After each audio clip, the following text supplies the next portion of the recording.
In the heart of Umuadu village, where the morning sun rose golden over endless farmlands, there lived a boy so lazy that even shadows moved more than he did. Umuadu was a humble, rural African community. Every family depended on farming. At dawn, smoke curled gently from clay kitchens, mothers pounded yam while fathers sharpened hoes for another day on the red, fertile earth. Work was life, and life was work. But in this hard-working village lived John, a boy who believed the world owed him its comfort. John was known by everyone, not for strength, not for wisdom, but for laziness. When his parents went to the farm, he stayed back and slept. When his mother needed help fetching water or firewood, he vanished like smoke. And the few times he did follow them to the fields, he did nothing but climb trees and eat ripe fruits, smiling as others sweated under the sun. His laziness grew like weeds, wild, stubborn, and destructive. One morning, John's mother, exhausted by his behavior, said gently, "John, my son, follow me to the farm today. Let me teach you something useful." But John's face hardened. "Leave me alone," he shouted, storming out of the house.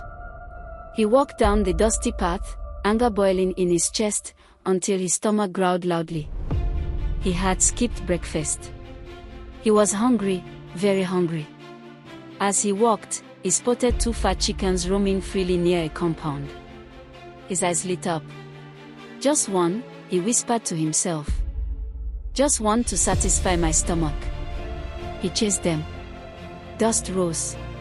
Feathers scattered. And at last, he caught one. But before he could celebrate, a heavy hand grabbed him from behind. It was Okoro the hunter, a stern man feared for his sharp eyes and quick temper. "So you're the one stealing my chickens all this while?" the hunter thundered. No, sir. This is my first time. I was only hungry, please, sir," John cried. But his pleas were useless. Okoro dragged him straight to the village square, where the elders sat under the ancient Iroko tree, discussing matters of the community. As soon as Okoro reported what happened, the elders shook their heads. In Umuadu, stealing, even out of hunger, was a grave offense. "Where are your parents?" one elder asked sternly. At home," John stammered. "Do you help them on the farm?" another elder asked. John lowered his head. He could not lie. They all knew the truth already.